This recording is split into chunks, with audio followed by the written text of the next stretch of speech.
Hello everyone, welcome to another episode of the Dodgeball Podcast. In this episode, we will be recapping the events of the Elite South Region Round 1. Here to help me do that is Joe Martinez, Ben McCoy, Marie Garrigue, and last but not least, Vaughn Kelly. Guys, thank you so much for joining me and lending your time to help recap what took place last weekend. I definitely want to give this as thorough of a recap as possible, so let's go ahead and just get right into it. Let's go ahead and start with a quick introduction. Joe, and you can go ahead and go first. Why don't you go ahead and give us your team name, the team you play for, and your overall role in round 1. Let's start there. My name is Joe Martinez. I play for Outsiders, and my overall role in round 1 was just a player. Nice.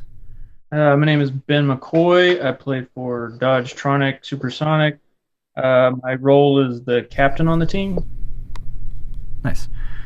And Vaughn?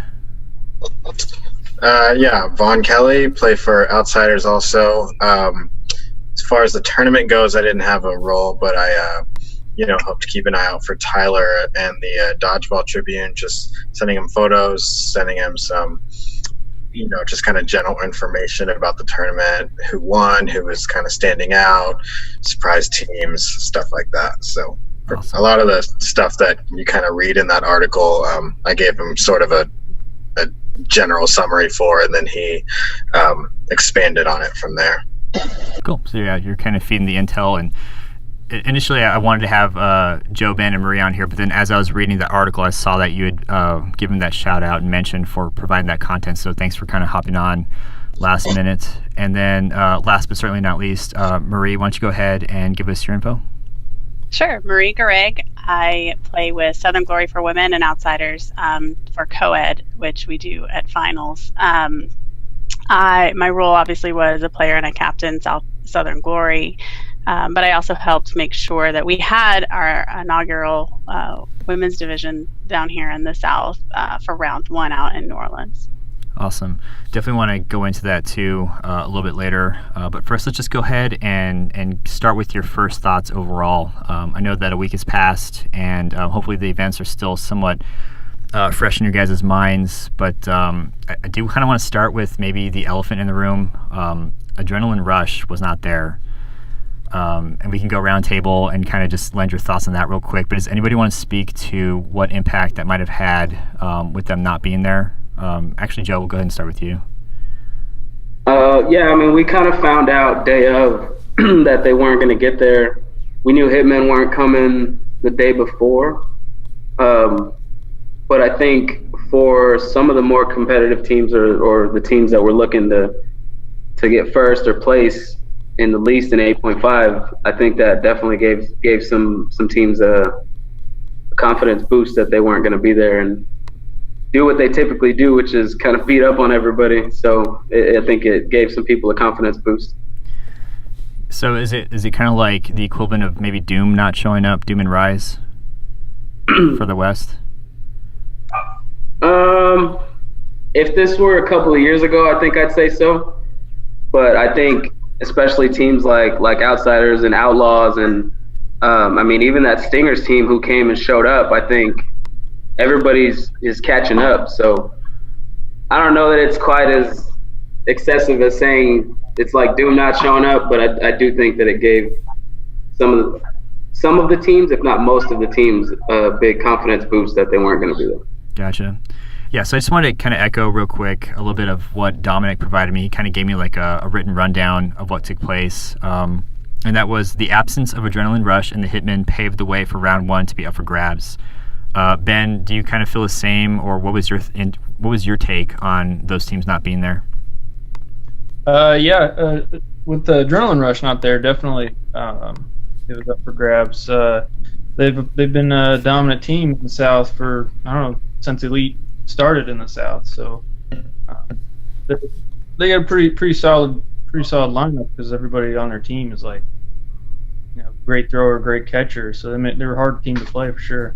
Gotcha. But without them in there, everybody, it was an advantage to a lot of the other, teams that usually place top 3, top 4, whatever. Gotcha. And Marie, did you have any thoughts on that, or did that impact you at all? I mean, I've played a couple rounds in the past as a fill-in on teams who needed someone to fill in for them. So I certainly haven't had as much experience as the guys on this one. But I will say, as an outsider, not the team, but as an outside player to the elite, I think that I noticed a different mood. And maybe it's coming from the confidence, maybe it was coming from just some of the dynamics, but it seemed like the dynamics were a little bit different with the teams. And I can't help but wonder if that had to do with adrenaline rush not being there. Gotcha. Yeah, for me, in the West Coast perspective, just hearing that they weren't there was kind of like, wait, what? Because you would expect them to be a staple from the South. I mean, when Elite first started doing these regional things, Adrenaline Rush was actually part of like the West Coast round one. So they've been around for a while, and knowing that they weren't there was just kind of like a weird, at least from my perspective. Again, it just felt like a weird thing to have happen. Vaughn, do you have any thoughts on that overall? Yeah, I mean, I kind of agree with most of the things said. I think for me personally as a player, it was kind of sad not to have them there because, for most of the time I've been playing Elite, they've won every regional. Outlaws beat them once last year. When I play, I want to beat the best, and I was looking forward to playing them. I think maybe some of the newer teams were happy that they weren't there. That's something that they didn't have to kind of go up against and worry about and maybe be embarrassed by a little bit. But I was looking forward to playing them. I feel like our team has grown a lot in the past year or two, and it was definitely something I wanted to see. I think Marie's right about the kind of dynamic between the teams. A lot of the teams in the South are pretty close and very friendly with each other and everything. And Adrenaline Rush has always kind of been isolated. They don't really interact with a lot of the other teams. They only play the one division. And so I think not having them there and not having a team that kind of isolates themselves actually helped the rest of the teams just kind of interact better with each other and be a little more close-knit than maybe things have been in the past. It was definitely an interesting tournament without them there. I don't think it was a bad tournament. I think it was good as far as getting everyone else kind of involved and everyone else just shagging for each other, just really helping each other out. But me personally, as a player, I wanted to see them there, and I wanted to play them, and I still firmly believe that we would have won the region had they been there. So, gotcha. Well, hopefully you'll get a chance in round two, and kind of don't really want to talk about like why they weren't there. Kind of just like let that just remain unspoken. But aside from that, and we'll go back to Joe to start this question, was this South round one different than previous ones, and do you think this is what we can expect as far as future teams go in terms of competition, and did it really kind of set that standard for the subsequent rounds that are coming up? Well, yeah, I think it was, especially with most of the teams coming from the Dallas-Fort Worth area, I think traveling all the way to New Orleans was kind of strenuous on some teams. And that being said, the Dallas-Fort Worth area teams were still able to be pretty successful. You had Outsiders and Outlaws both place in both divisions. So, yeah, I mean, I think that's what we can expect going forward is in the South, if you include A-Rush in the Dallas-Fort Worth teams, the Dallas-Fort Worth teams are the teams that typically are on the top. And when you have Hitmen there, they push through. But I think the Dallas-Fort Worth teams are getting better and better and better. And I think this season you're going to see a big surge from the Dallas and Fort Worth teams. Nice. How about you, Ben? What were your thoughts on the round one overall in terms of being different to previous? It was nice actually being from Memphis, we travel to every round all the time. We're always driving somewhere, and so it's always kind of a struggle for our team. And because finding people that are able to travel and get the time off and whatnot. But going to New Orleans was definitely, kind of a nice change, I guess. And it's a little closer than some of the Texas rounds. Dallas is probably about the same for us, but I thought it was good. As for our team, we didn't do as well as we thought, but I didn't expect a lot, I guess, because last year was kind of a bad year for us. I think we only made one round last year, and it was the first year that we hadn't been to nationals as long as I can remember, because before Elite we used to go to NBL national. But so let's go ahead and kind of just real quick cover the events of Open Division, especially for outsiders. Joe, it looks like Outlaws knocked you guys out of the winners bracket right after you defeated Wrecking Balls, and then you guys kind of clawed and fought your way back up through the losers bracket. What was it like coming back? It was nothing that we hadn't been through before. I mean, we have most of our team plays in just about every tournament that happens in the Dallas-Fort Worth area, and then some of our players play all around the country, and we've been put in just about every situation possible when it comes to dodgeball tournaments and dodgeball brackets. So I think going into the losers bracket, losing like that, it wasn't anywhere we hadn't been before. It was just a matter after that of keeping our confidence and composure. Gotcha. Just another day, so to speak. And Vaughn, maybe you can take this question. What did you guys do differently when you face Outlaws again for the finals? I think we just really had to focus on sticking with the game plan that we came in with. One thing about us playing Outlaws that's kind of been a common theme is, one team might get a little wild and shake the tree a little bit, and one other team gets off their game, and that happened to us in the first game, and it's happened to us against Outlaws before, and I'm sure at some point it'll happen to us again, and they'll knock us off somewhere, but we just really had to focus on keeping our game going and sticking with our game plan. So. Gotcha. So it sounds like it didn't really rattle you guys that much at all. It was just kind of like Joe said, it's like another day. You haven't been through anything new before. You guys are just going to play on and persevere. Yeah, I mean, it was just, we came together. We said, hey, we messed up here, and here. We know what we did. We know how we play, and we're just going to play our game. Like I said, they've shaken us before and knocked us off before, so it wasn't anything that we haven't seen, like Joe said, and we knew how to come back from it this time. So nice. Okay, very cool. And Ben, maybe a little bit of a different experience, but from your perspective, what teams really showed up last weekend that you saw, aside from outsiders? From outsiders, Outlaws, and just being somebody that doesn't get to see those teams play all the time, I would say that the outsiders and Outlaws are pretty evenly matched. I mean, you could kind of go either way a lot of times, but the Voodoo team I thought was pretty good.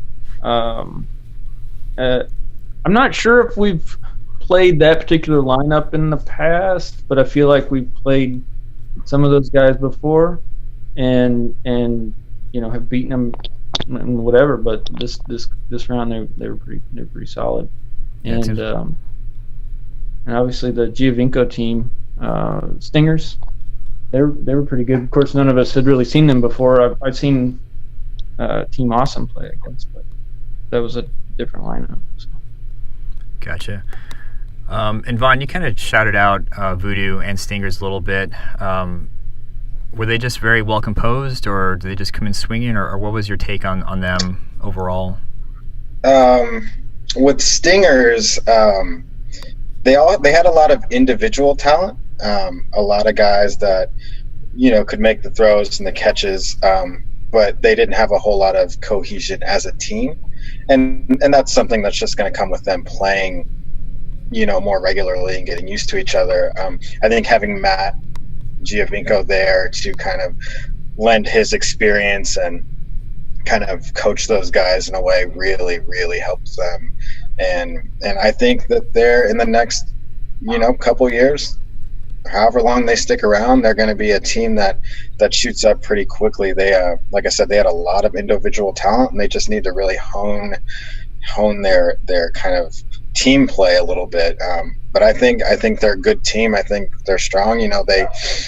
They came in, and I feel like they fit in well, kind of in the social aspect of the tournament. I didn't hear anyone really complaining about them. So I think it's good to have them. And as far as Voodoo goes, like Ben said, we've seen all of those guys. They've all kind of hopped around different teams before, whether it was Crew, which, played kind of regularly a couple years ago, and they played one round last year, and before they kind of shook it up a little bit. And then they had some guys jump to Coup de Grace, who played at Nationals, and now this Voodoo team. So we're familiar with all those guys individually, but it seems like they finally have a lineup that maybe they can be happy with, and they can start putting the work in.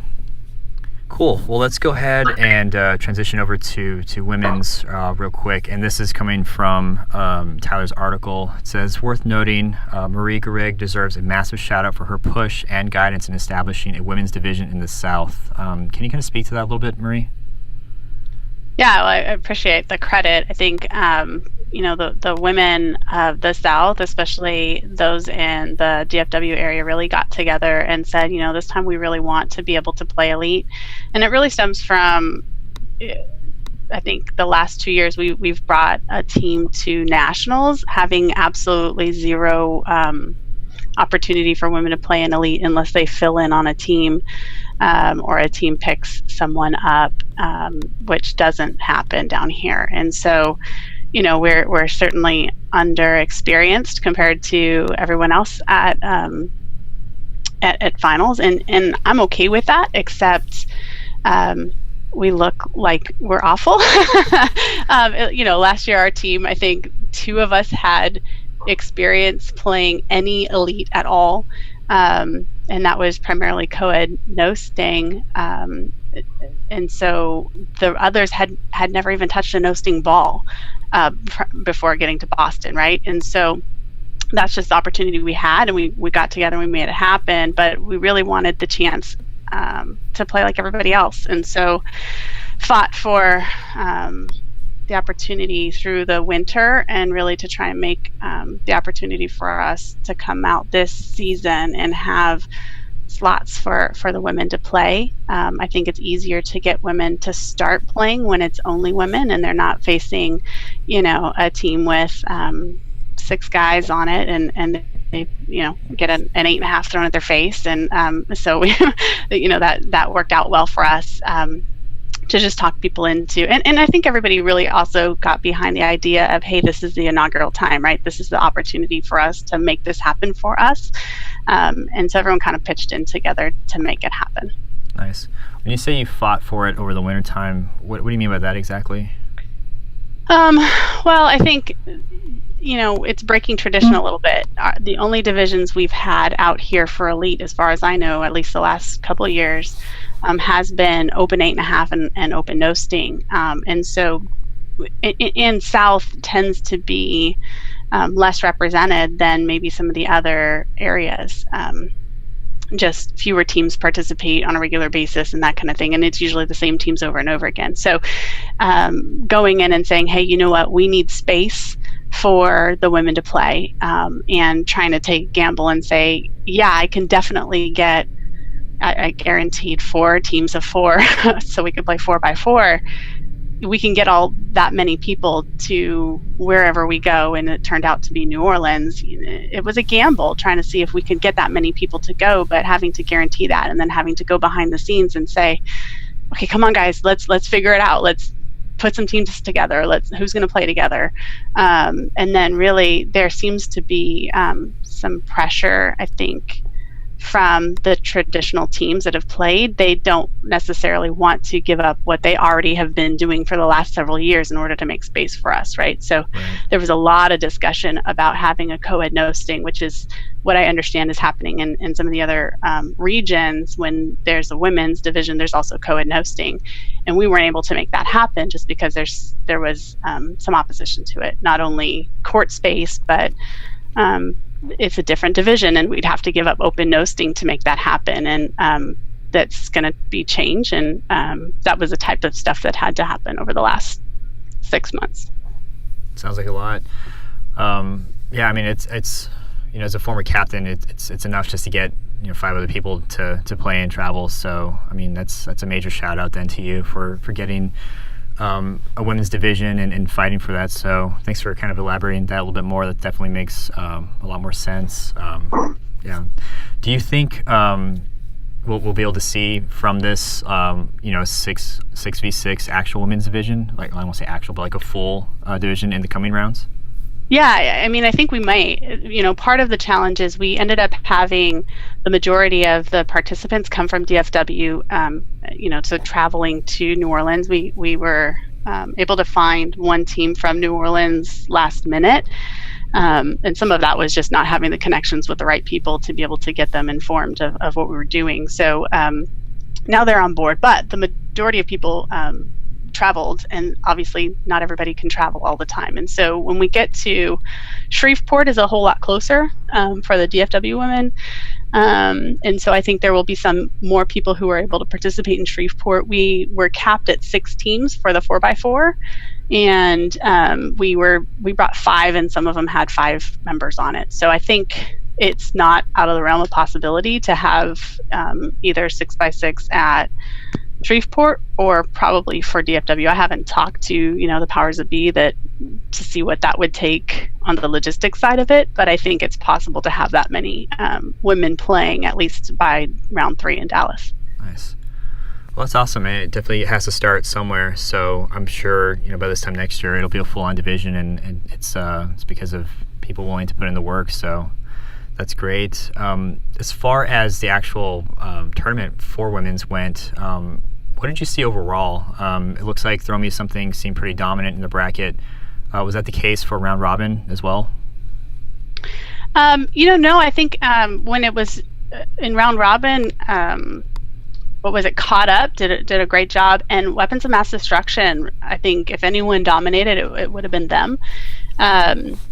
Part of it started out really slow. Everyone was trying to get their feelings for what is this whole thing about. We had to get refs up to speed to pass the ref test, and many of them had never been to an elite round ever. So everyone was just trying to figure out, how does this whole thing work? 4x4 isn't a traditional format for most dodgeball tournaments, and certainly those that everybody's played at. So it started out pretty slow. I think once some of the ladies saw some of the talent and realized that they could throw harder, they could catch, or that kind of thing, they started to play and put in even more effort than I think maybe they did in their first game. And that was exciting. So as round robin happened, the talent just continued to get better and better.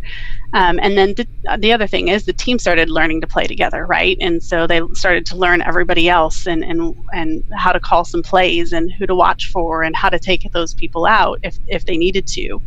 And so once I was actually kind of surprised once bracket play came about. The tournament was even a different thing. I mean, it just every team came to play, and it was just amazing how it all kind of worked out. Nice. I do want to mention Alexandria Shelton's dodge. What was that? Did you see that, or? I did. I was standing on the sidelines. She played on my team this round, and it was one of those things where we were not winning, and another teammate shouted out, "Alex, do the splits!" And I had no idea where that was coming from. Apparently, they must have known she can do the splits. And she said later that she said, "Well, I heard her say it, so I just did it." And she just dropped into those splits, and thankfully it was caught on camera. One of the interesting things about it is that I was, like I said, standing on the sideline with Cody Stidham, and it was painfully obvious that her toe was actually out of bounds when she did those splits, by probably a good 3 inches, right? And it doesn't show that on the clip that was published, but Cody and I both looked, and normally I would call my own team out and say, you're out, but everybody was so completely excited about what had just happened. And I told the other team later, she was out on that play, and they said, that's okay. If you would have called her out, we would have said, get out of here, just leave her in. That was such an awesome thing. So, it all worked out as one of those things. But yeah, it was fun. You just wanted to let it happen. Yeah, I thought that was candid, or not candid. I thought that was scripted at first, and I had no idea it was from the South. It was like an actual event that just took place. I thought it was just like somebody being really silly during open gym, and then the splits wasn't enough. It was the fact that a ball was caught right afterwards. It was incredible. Yeah, she actually had 3 balls thrown at her, and that's when she did it, and it worked. I think that's what everyone kept saying. That the biggest thing about it was it worked, right? She dodged those balls and then stopped the third. So. That was amazing. Joe, Vaughn, Ben, did you guys happen to catch that by any chance? And if you did, what were your reactions?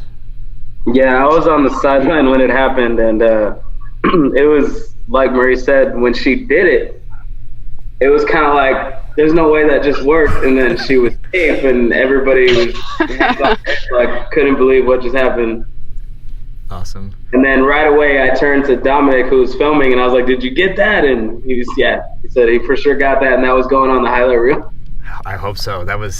Thank God he got that. How about you, Vaughn?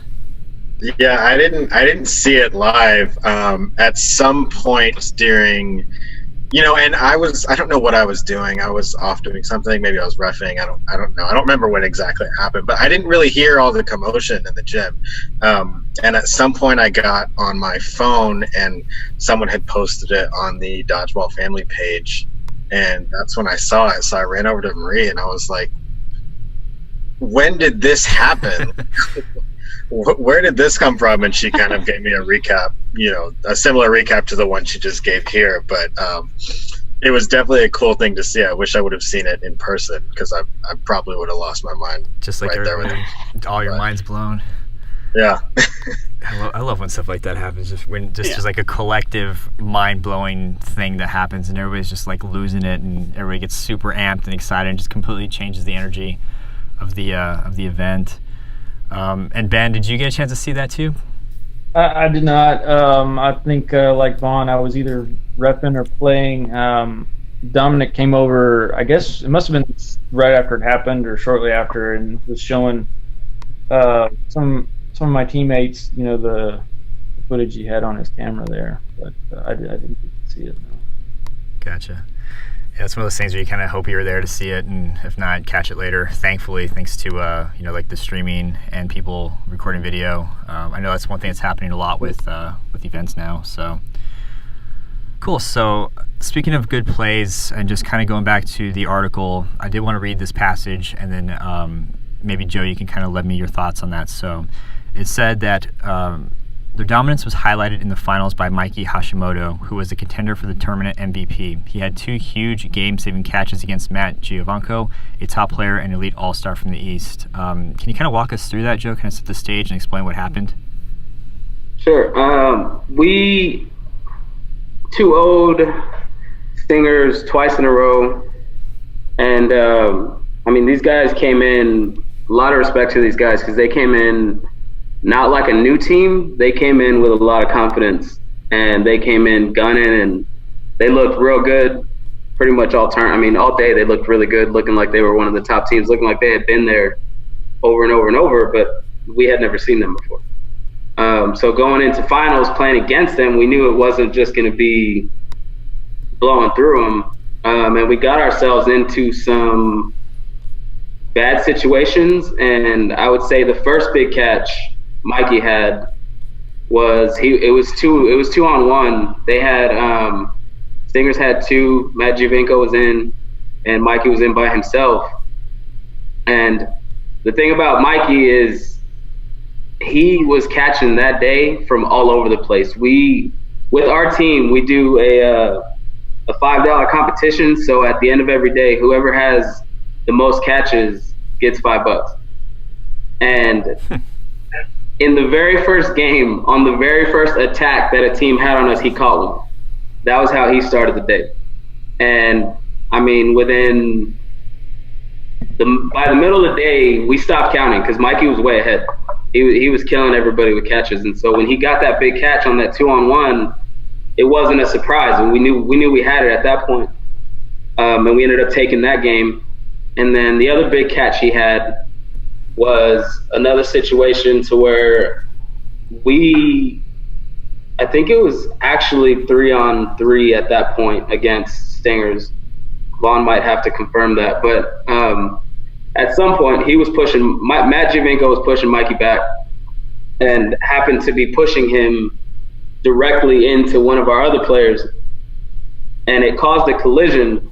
And in that collision, our other player threw himself, and Mikey just pretty much threw himself back. And when Matt threw, I mean, he reeled it in. It was crazy. It was just one of those crazy moments. Everybody lost their minds when it happened, and it gave us a crazy boost of confidence and took us to the win in that game, and ultimately to the first place championship. Awesome. So you guys kind of just fed off that momentum, and it sounds like he set off that precedent from the get-go, as he's going to be just catching all day long that day. Oh yeah, one thing we talked about, or I tried to talk about with my team, is when somebody does something good, reward them for that. Get hype with them, get excited with them, feed off of that energy. If you do something good, reward yourself for that. Get hype, get excited. And all day, every time Mikey got a catch, I mean, we were losing our minds for it and getting real excited. So going into finals, we already had that going for us. And so anytime he got a catch, or really anybody else, we lost our minds. And since Mikey had been getting catches all day, it was a little bit extra. That's really cool, actually. So you're just like celebrating everybody's good accomplishments and just feeding off each other. That's awesome. Vaughn, how about you? Were there any additional plays that you kind of saw either with your own team as well, or just overall? Yeah, kind of going back to Mikey, he had the 2 big catches in the finals, and that everyone saw. And it was funny, as I was going back and watching film, I watched those finals games probably 10 to 15 times, and after the second catch, you can actually hear on camera, you can hear Matt Giovinco lean over to his team. He said, "That guy's been catching me all day, save him for last." Which I think, coming from someone like Matt Giovinco with that kind of reputation and everything, says a great deal about Mikey and his ability. The thing about Mikey and his brother Elijah, they're 2 of the youngest guys in the country. Mikey just turned 18, and they're not afraid of anyone. Nice. I think they play with a little bit of a chip on their shoulder, because they're so young. Guys think they don't belong. They're just kids, whatever. But those 2 are the future of dodgeball. I firmly believe that. And where I was going with this was, there was another catch that Mikey had earlier in the day. We were playing, I believe it was Category 5, and Garrigue, who is a mountain of a man, the nicest guy on the planet, but he's huge, he's massive. He comes up to the attack line, and Mikey's on his knees, and Garrigue wails one at him, and Mikey just above his head, just all hands, reels it in, and people lost their minds. People get really excited for all hands catches, and Mikey was already on fire, and everyone was already so hyped for him that our team lost their minds, spectators lost their minds. So Mikey had highlight after highlight that whole tournament. I saw Kim from Stingers, as far as no sting goes. I'd heard a lot about him kind of on other stuff, like, oh, he can really whip the no sting balls. This guy's got an arm. And whenever we got to no sting, we saw what everyone was talking about. He would come up to the line and the ball's at you before you even know he's throwing it. So there were a lot of guys that got knocked on their butts. And that was pretty fun to watch. A team like that, you don't know these guys, and people come in and it's unsuspecting. And so he had a few pretty good hits that were fun to watch on people who just had no idea what they were staring at across from.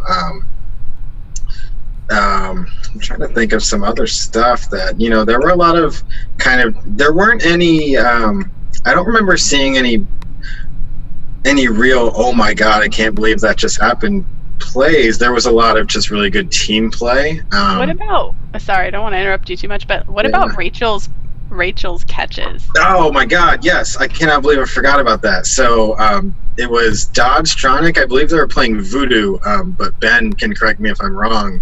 I was reffing that game, so I had a front row seat for it, and Rachel was in. Rachel was last one in, and she caught one.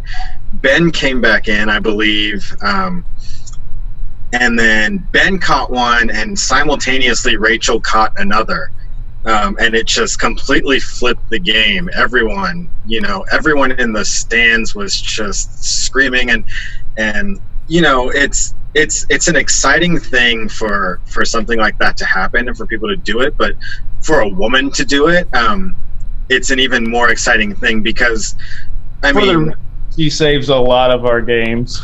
Yeah, and I think people don't realize kind of how good these women can be. I think in the South, kind of as like Marie was saying earlier, there's kind of a little bit of a struggle for the women, and I feel like there's not a lot of respect that's shown to our women a lot of times. And for a woman to go out there and kind of show up the boys is like an even bigger deal, and it was really exciting. And I went up to Rachel after the game, and I was like, that was incredible. And she was smiling from ear to ear. She was having the time of her life. That was probably the biggest play that I saw. Yeah, I was also reffing that game, and what made that sequence even sweeter was, every time she caught a ball, she picked the ball up above her head and started dancing. It was really exciting. Nice. Yeah, that was good. That's great. Well, first off, just to backtrack real quick, there's something really just awesome about an all-hands catch. So when people catch, a really fast ball over their heads and they just stop it in midair, that is just it's just so cool to see. So like, it's impressive anytime. Secondly, and I'm kind of glad you caught this, Maria, I did want to ask Ben what he had noticed from his point of view. But before we go too far into that, Rachel, can you kind of give us more info on Rachel, Ben? Like first, last name, and you said she's your savior, so you kind of want to elaborate a little bit more on the impact she had for you guys? Oh, yeah. She's always good for, a catch or two, and a lot of times, if she's the last one in, that'll be when she makes one. But no, Rachel's my wife. We've been playing together for like 10 years now, I guess. Oh, nice. But she, we used to have a league here in Memphis, but we no longer do. So just kind of the group that we play with get together and play. And she's the only girl, but she'll get out there. So I'm sure, being the only female player, she has a good, I don't want to say a good advantage, but she's used to playing in open division, in men's division. I don't want to say men's, it's open, really. Yeah, she's very competitive. Nice. Say that. Very cool. Well, how about from your perspective overall, any crazy plays that you might have noticed, either playing against or reffing or just in general, that we haven't covered yet? Well, the one Vaughn mentioned about the what's his name, Mikey, that caught it over his head, that was pretty awesome. There was the redheaded guy on Voodoo. I'm not sure what his name is. Oh yeah, Andrew Furnice, I think is his last name. He had a double catch. He jumped up and caught two balls at once, which Nice. That's always the unicorn, right? So that was pretty cool. Other than that, just actually all the teams, like I said last year, we were pretty much non-existent in Elite. I I think we made one round, and we try to make some Dallas tournaments here and there, but all the teams have gotten much in the last couple of years that it makes us look pretty pitiful sometimes. So we got to get our act together. Gotcha. Yeah, double catches. I think I saw that. Does he have like long red hair? No, it's short. Short. Redhead. Yeah, short red hair, red beard. He's pretty tall. I'd say he's probably, 6'2", 6'3". He's one of the bigger guys on their team. Gotcha. I think maybe I just remembered the hair wrong, but I do remember seeing a double catch come out of the South, and I wonder if that's what it was. Because they're happening so much more frequently now. It's like becoming just a thing, and I'm always just left wondering when am I going to get mine? Like when am I due? How about you, Marie? Were any additional plays or events that stood out, at least for the women's division, aside from Alexandria's amazing dodge split catch that she pulled off? Yeah, Kathy Martinez had a couple, and the thing that in the finals, I think it wasn't the last round. It would have been in the match to go into the final round, and she just made a couple plays. I mean, she played last person in for a good long time. I want to say she made some catches, but she made some good hits. And the thing about that stood out to me was she had injured herself in between rounds pretty severely.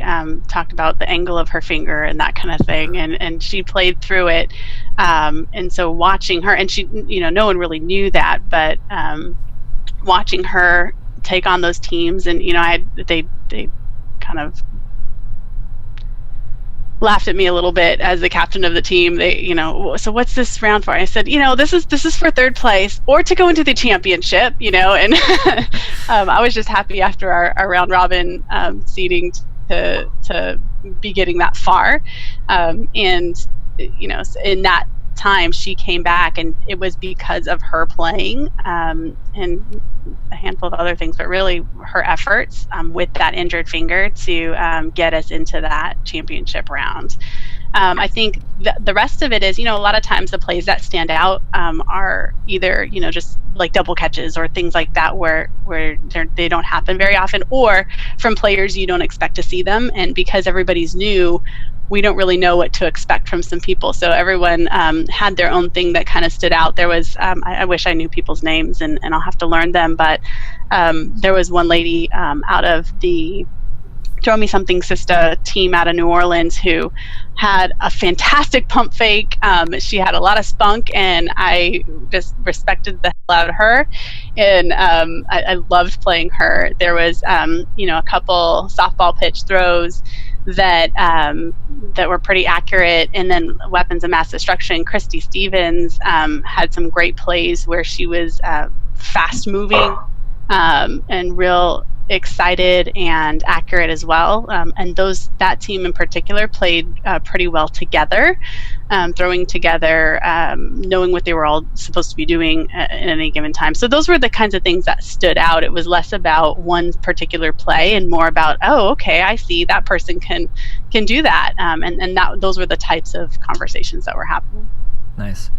I did want to kind of add to the Throw Me Something Sister, and that's basically, I'm pulling this from the article. It states that Throw Me Something Sister was captained by Maria Cervini and crafty veteran Danny Kennedy, who was instrumental in bringing dodgeball to New Orleans after years playing with the World Dodgeball Society in Los Angeles. Does Danny Kennedy maybe ring a bell? Was that the person you might be referencing?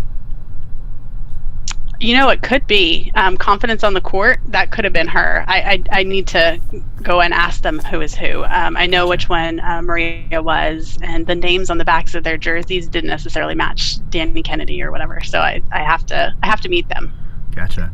I will say, playing with the World Dodgeball Society in Los Angeles, that's definitely a huge advantage, so I wonder if that would be her. Very cool. So let's go ahead and transition into no sting, see if we can cover that real quick. My first question, this is maybe more of a personal one, but Joe, why a no sting division for you guys for the South? I think for a long time, in the South specifically, it was kind of a struggle to get girls to play competitively, get girls to play in something that's a little more dangerous than foam, and to get girls to travel, it was a struggle. So I think the South kind of coped with that by doing an open no-sting division, and I think like 2 years ago we did foam, which was also open. It still wasn't co-ed, but I think now I'm hoping, in at least my personal opinion, I think we have more than enough girls to do co-ed teams. I mean, you had the teams, you had all the women's teams that came out for the women's division, and I don't say this with the intention of eliminating the women's division, but I think there's enough girls to go around to make co-ed teams. That way we can play what we play at nationals. Gotcha. And I see you nodding your head, Marie. Do you agree with that sentiment? Oh, absolutely. It was very disappointing for the women to not have a co-ed no-sting team. I mean, everyone had hoped to do that. We, in lieu of being able to have co-ed no-sting, we wanted to put women's team, just open teams full of women to play. In all honesty, co-ed no-sting is a different game than women's. And so it's not a trade-off one or the other. It's really the idea of having both. Most of the open teams, or which are men's teams, for the most part, they get to come out and play two divisions. And I was telling someone, I have a big family, so I spent $5,000 to come out there to New Orleans and played one division, and that's a little bit of a unique situation. But everybody who's traveling and everything else, we get to come out. We want to be able to play, and so the more we have the opportunity, the better. And we would love to be able to play in two divisions. That being said, I think we definitely, everybody would love to play, and hopefully we'll be able to do that in the future. Gotcha. You raised a good point about how it changes the dynamic a little bit, and so I was kind of going to go to Vaughn with this question, but did you see a shift in dominant teams transitioning from rubber to no-sting? I wouldn't say there was a shift in dominant teams. I think we pretty much had things go as expected as far as the 1, 2, 3s. I think those teams shuffled, but I think we were all kind of right there. Historically, Outsiders has been the kind of premier no-sting team in the South, and we took 2 of the 3 rounds last year, and we lost to Outlaws in the final in the 3rd round. And this year, Outlaws took it, and we took 3rd. So I think, I know in the Tribune article, Tyler had written something that said the right teams won the wrong divisions. And I think that was sort of Outlaws have historically been a better 8.5 team than Outsiders, and we beat them in open 8.5, and we've always been kind of a better no-sting team than Outlaws, and they beat us in no-sting. So it was kind of a reversal of the roles, and I think that's what Tyler meant by including that. But the thing about the New Orleans teams is their Kanchong Voodoo had a really good showing, much better than I expected them to. Like I said earlier, we've played all those guys before, so we know kind of what they have. And but I think having this lineup really helped them, and them playing with that ball regularly really helps them. In Dallas, we don't play much no-sting. We have a trampoline league that we use as sort of a pseudo UDC kind of warm up, but outside of that, we don't play any no-sting at all. And I think them using no-sting on a regular basis really helps them a whole lot. It's in the Dallas area, most of the South we play foam. We don't even really play 8.5. We'll have 8.5 kind of open gyms, and that's about it. But primarily playing foam it's so much different than than 8.5 and no sting that it takes a little bit extra for our guys here in the DFW area to get used to that. So New Orleans playing with it on a regular basis, it's going to help their teams knock out some of these Dallas teams, especially the newer teams that are kind of weaker or just kind of getting their feet under them as far as the team play goes and everything like that. But I don't think there were any shocks as far as the final rankings go. I think, like I said, I think it was just a little bit of a shifting in the first, second, third places, but I think we all expected those teams to be there. Gotcha. So it wasn't like too big of a surprise. You bring an interesting point, and Ben, I'm coming to you with this one. What do you guys normally play with out in Memphis? We're used to 8.5. We play mostly with that. We will play with really any kind of ball type, but the league that we used to have was 8.5 for a while, and whenever we practice, we usually practice with 8.5. We have a Sky Zone here that we played at for a little while. We've been to the UDC a couple times, and there was a couple guys on our team, Jeremy and Sonny. They got big into the Sky Zone thing for a little while, so they're pretty familiar with the no sting ball, and I've played with it, I guess, quite a bit too. But I don't know. We normally play with 8.5, but we tend to have better results with the no sting. And I think what's weird about it is we usually think when we go to start playing no sting, some of our players are like, I hate no sting, because it kind of seems like you're not going to be able to catch them, but then we usually end up making more catches playing no sting than we do 8.5. So I don't really know why that worked out. I feel the same way about that.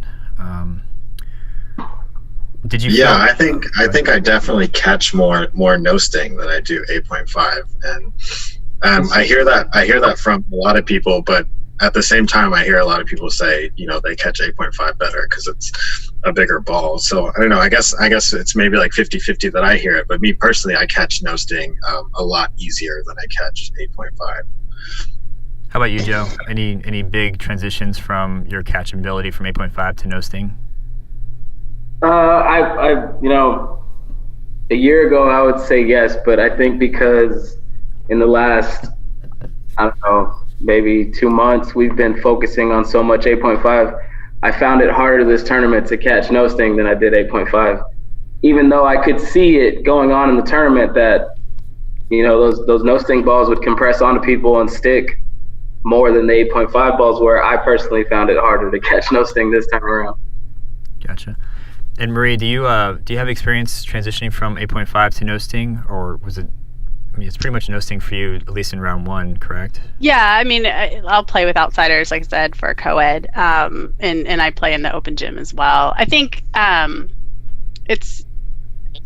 no sting is more similar to foam, which again is what we tend to play out here. I think catching them is different, and it is different. I think it's easier to catch an 8.5 ball, honestly, but I think it takes a lot of confidence in going into it and not getting afraid. I'm recovering from having my finger reconstructed last year after breaking it in no sting, so I know I have a lot of fear in trying to catch either ball.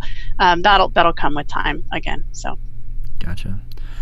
Cool. Well, before we transition into Showdown, because I definitely don't want to skip that, I just want to do like a real quick round table and get your guys' thoughts and input on just no sting in general. And we'll start with Ben. Ben, was there any teams or plays or players that just absolutely stood out in your mind from your team's perspective or your perspective? That's a tough question. Honestly, we were just myself personally I was pretty mentally exhausted throughout the day just because I had reffing duties as well and captain and playing, so I just felt like I was constantly running from one place to the other. But I don't know. I guess, like I said earlier, I feel like all the teams from the South have gotten so much better in the last couple of years that we're sort of being left behind here. So we got a lot of work to do before the next round, but this first round was definitely a good experience for us, especially since there's a couple people on our team that haven't played a whole lot in the last year. So I don't know. Everybody's pretty good. Gotcha. How about you, Vaughn? Anything you noticed or took away? Yeah, from no sting, I think specifically as far as no sting goes, this round is going to cause everyone to kind of have to step up their game. Like I said, stingers came in and they played well in round robin. They didn't do as well as I think they probably expected in elimination play, but they're a team to watch. Like I said earlier, Kim has a whip of an arm, and if they can kind of get on the same page team-wise, they're going to go pretty far. The New Orleans team showed up, Category 5 was the number 1 seed going into bracket play. Voodoo, went all the way to the end. So I think just kind of having these teams that are coming in or reestablishing themselves are going to cause everyone to kind of have to step up their game. It's not going to be as much of a, and this is going to sound a little cocky, but it's not going to be as much of a cakewalk for outlaws and outsiders, kind of as it has been in the past. So we have, like Ben said, we have some work to do, and I think everyone does with some of these new teams, either kind of reestablishing themselves with existing players or just coming in totally brand new, no one really knowing what to expect. But as far as players go, outside of the Stingers team, I don't think there was anyone that surprised me. We've seen everyone. Actually, I take that back. DodgeTronic. I played against Riley several times in the past, but Ben added him to DodgeTronic, and it seemed like he was throwing twice as fast as he used to. So he was whipping it, and he was bringing the firepower for DodgeTronic in no sting. So shout out to him, shout out to Ben. That's a great pickup. But yeah, I mean, it's just, I think just overall, like Ben said, everyone's kind of stepping up their game overall. In the article it mentioned the parity in the South, and I think that's true. I think we showed that there was a lot of parity in the South, but that's not because of a drop-off in play. Everyone's stepping it up. Everyone's better than they were last year. The teams are playing more together. Everyone has, you can see more game plans coming together. It's not people just showing up and doing whatever they want, like maybe it has been in the past. So everyone's getting better, and that's leading to that's what's causing all the parity in the South. It's not just weak teams anymore. It's there were certainly some weak teams there, but overall as a region, I think we're definitely getting stronger, and yeah, I think we'll start getting a little bit more recognition than we used to. Nice. And how about you, Joe? Any players, games, takeaways that you saw from no sting? I got to second what Vaughn said about Riley. Riley, I mean, yeah, he was bringing it that day. One of the guys that I think that I had more of a personal experience with was Kim from Stingers. I mean, he caught me with a forehead shot that I felt for the rest of the week. And I've been fortunate enough to talk to him in the last couple weeks actually about dodgeball philosophy, and then he's really cool, really respectable guy. One of the things that stood out for me personally also was I play dodgeball with my family. My wife is on Outsiders. My sister-in-law is on Outsiders. Marie, my stepkids are on Outsiders. Mike and Elijah, and to see the family dynamic come out is really cool to me. So there was one game that I was watching specifically where Ben was in by himself, and it was a one-on-one situation. And every time he came to the back line, Rachel was talking to him, and Rachel was encouraging him and cheering him on. And when he'd make maybe like the slightest little mistake, she'd feel it with him. And it's really good to see kind of that family dynamic come through in dodgeball. It reminded me of how I want to be with my family, about encouraging them and feeling the good things and bad things that they go through while they're playing. Nice. Yeah, you're putting a new meaning to hashtag dodgeball family there. That's pretty cool. And Marie, when Vaughn was talking about like how all teams are kind of stepping up their game and becoming more talented, you're nodding your head emphatically. Do you have thoughts on just no sting division in general, or do you kind of echo what Vaughn was saying?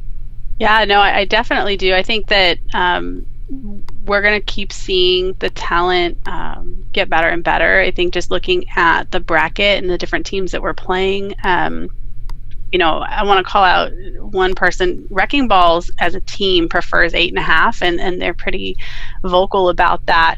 They did decide to play no sting, which I was excited about. And there's a couple people on that team. Justin Ashby, as an example, is someone who hasn't been playing a long time, but just keeps getting better and better. And I think there's probably 4 or 5 others that I could call out like that on different teams that haven't been playing a long time, that just continue to show us what they're made of. And I think that as they continue to get experience, some of these teams are remixes of other teams, and people find better team structures, I guess, and so they start new teams. But overall, as they continue to play together, they're gonna keep getting better. And I think Outsiders, as an example, or Outlaws, they can't sit and expect that they're gonna keep winning. I think in this competition, everybody has a chance to win.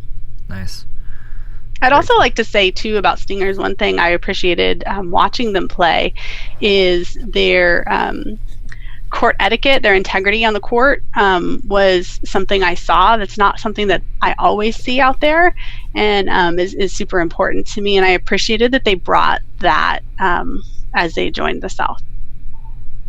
Yeah, that's very important. Definitely want to have teams that are, not cheating. They're not jerks. They're just contributing to the overall positivity of the event.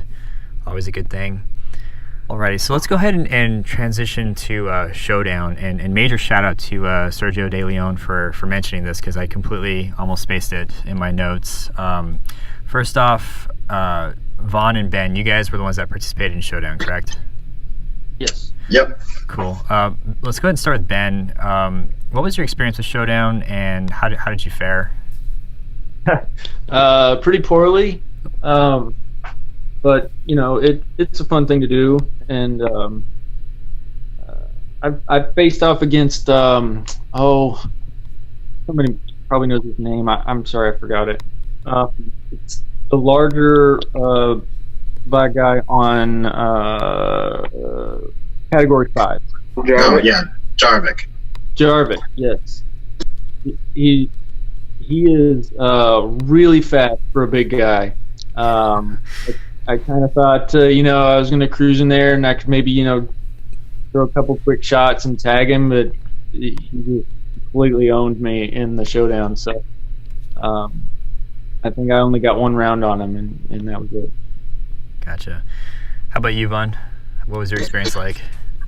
It was fun. I won my first round. I played a guy named Randall from New Orleans, and he played one round last year. So I was, I'd met him. I'm not real familiar with him, but I beat him. So hopefully I can keep going. I love doing Showdown. I haven't been super successful at it in the past. Maybe I can change that, but it's fun to just do and fun to kind of go one-on-one with a guy. I think my next draw is I want to say his name's Travis Avery. He plays for Voodoo, and he's about 17 feet tall. Oh, great. So he's gonna take about 2 steps and be at the center ball already. So we'll see how this goes. And then if I beat him, I'm kind of in the same little grouping as Anthony Miller, who was our headband winner last season. I think he's got to be the favorite to win it again this season. He's a great player. He's accurate. He's smart. He can catch, as evidenced at Nationals when he caught Mike McGee point blank, twice in a row, and everyone lost their minds. I'm sure everyone remembers that if they were there watching. So if I keep winning, I'm sure I'll run into him, and that's where I'll really have to show my grit. But yeah, Showdown's a lot of fun. I think Anthony's the favorite, and he should be. He's a great player. So, yeah. Gotcha. Well, good luck. I mean, first things first, you got Goliath there that you got to worry about, the big guy. Right. Once that's right. done. Cool. Well, I'll definitely be rooting for you, mostly because out of familiarity at this point. But appreciate it. very cool. Well, I guess it's kind of makes Showdown pretty quick, but that's fine. I definitely don't want to go too far over the time limit here. Let's go ahead and just kind of round table again, and we'll go ahead and start with Ben. Just any kind of last minute shout outs, like just anybody in particular that you feel like you didn't mention that you would like to. Could be thank yous, could be good reps. We'll just kind of go into that, and that will be how we wrap up. So Ben, any shout outs on your end? Just to everybody that came, thank you, Glenn, for coming and setting everything up, and the whole tournament ran really smooth. So awesome. About it, really. Cool. How about you, Joe? Yeah, I thought Glenn ran a good tournament, and between me and Glenn, it went much better than the last tournament. Big shout out to Kathleen, who's right next to me. She fought back from an L-shaped finger to making it to the final. That was a big deal. All of the guys from Stingers, really. Matt, Kim, I think Jacob was the smaller guy that I got to talk to a little bit. All those guys are super, super respectful and great guys, and I was glad they were able to come out, and I'm hoping to see them in the next 2 rounds. Very cool. I thought Justin Ashby, killed it for Wrecking Balls. That guy, we see him play week after week here, and you see somebody play week after week, and it may not be as surprising when they do something good.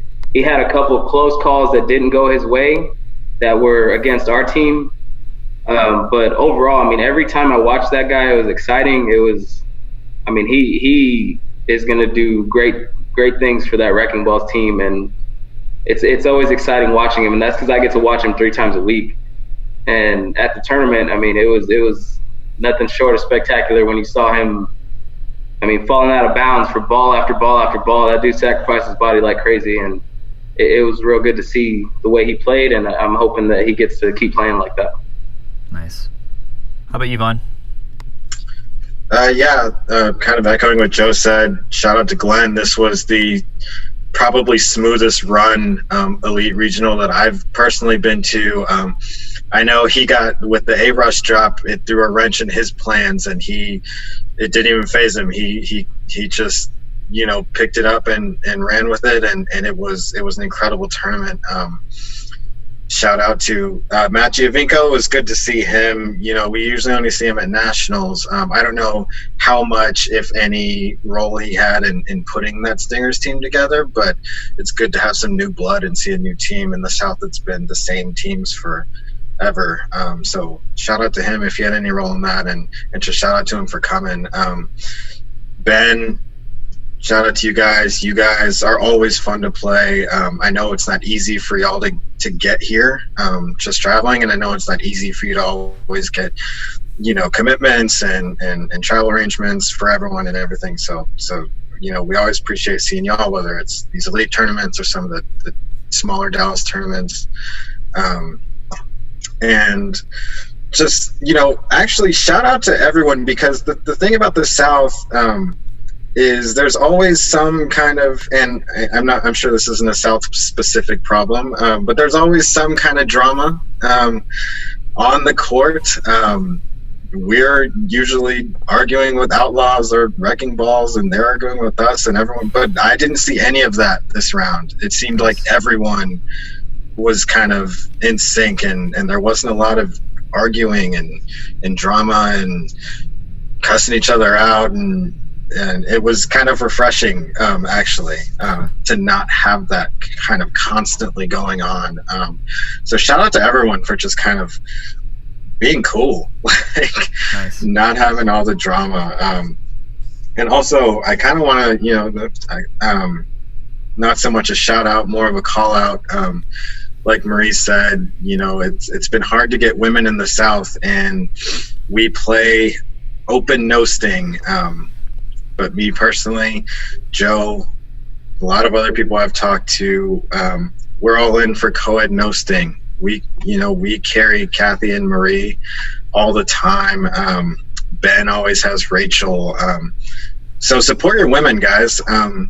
Let's get this women's division built up. Let's get these teams going and compete with everyone else. And let's get co-ed no sting going. This is what other people do. This is what we do at nationals. So no more excuses. We can't find any women. But I mean, I feel like that's kind of BS. So support your women, bring them on. Let's play them. Calling you all out right here publicly on the podcast. Nice. Awesome. How about you, Marie? Any shout outs? Yeah, I have a couple. I think certainly want to thank Christy Stevens and Jen Woodley for their support. Alicia as well, out of DFW, just in trying to gather folks. They play a lot in Fort Worth where I can't get out there, and we're able to gather a lot of the women and get their commitment to come. So they put a lot of effort into it. I also want to thank the New Orleans women. They found out about the tournament about a week or so in advance, and were able to put it together a team, and we've struck up some good conversations, and now I think that we'll be able to keep that going forward to build more of a partnership in New Orleans and in DFW for the women's participation in the sport. And then I think also I wanted to call out one individual, Katie out of New Orleans. She had a lot of obstacles to face to be able to play. Again, one of those individuals who'd never played elite before, had played for a couple of years in their local rec leagues. But she came out, like I said, had a lot of obstacles to overcome. She managed to step on as a ref as well. And I was super proud to see both her reffing and her playing. I think she came out and joined a team. She was the lone New Orleans individual in a team with 3 others from Dallas in Fort Worth, and she showed up and she played, and I think it was really exciting to see that happen. Very cool. Well, since we're in shout-out mode, I definitely want to shout out to you guys for hopping on, give me some of your time, especially on Easter, to talk about dodgeball and kind of recap the South. I know that I'm not even going to pretend to think like I know anybody outside of Adrenaline Rush, and maybe Anthony Miller, just because he's from the West. So I definitely appreciate you guys a lot, and hope that this kind of sheds more light on what's going on in the South, and is just another contribution to the region as a whole. So appreciate you guys for coming on. Yeah, this was a lot of fun. Thanks for having me, and if you ever need me to do it again, I'll be here. For sure. Awesome. So we'll go ahead and end it there. Alrighty, so there you have a recap of the South Region First Round Tournament. Major shout out again, and thank you guys so much for lending me your time and being willing to talk dodgeball with me. I really leaned on you guys a lot to help paint a picture of what took place in the South and just get a feel for it overall. So cannot thank you enough for that. Also want to say thank you to Cody Stidham for recommending you guys, along with Glenn Spacer and Tyler Greer. When I was asking and trying to source who to talk to, your guys' names came up quite a few times. So I definitely appreciate Glenn, Tyler, and Cody for giving me kind of a point in the right direction. Also, major shout out to Spitfire for setting up the first live stream that covered the entire day and not just the championship or bracket matches. They received roughly over 10,000 views throughout the day on Saturday, and that just goes to show people that people will watch when something is made available and it's shared. So that is huge. Just the thought of being watched by several hundred people is mind-boggling enough for me. Also, major shout out to Dominic Borgia for your amazing footage and just being able to convey what's going on in each region and being willing to travel and actually put this together. That is huge. I do want to thank also Sergio De Leon for reviewing my notes and picking out some of the questions that I might have missed. I really appreciate your input and your feedback. And on that note, if you're listening to this podcast and have input on the recaps, I'd love to hear it. I know I've been very recap heavy lately, but there's just so much going on, and I just cannot help myself. I really feel like there's just a ton of stuff that needs to be thrown out there. So, as always, your feedback is welcome, and I hope that these episodes are indeed getting better with each episode. Before I ramble on any longer, because this is a very long closing, I'll just leave it at that. So, have a great evening, great rest of your week whenever this drops, and we'll see you next time.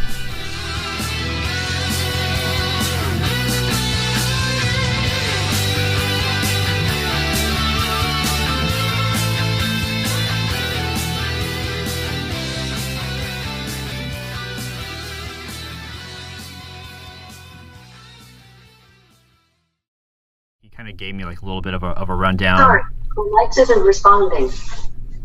What was that? Was that Alexa? Alexa. Yeah, well, I'm not unplugged. Nice. Special guest Alexa. Nice.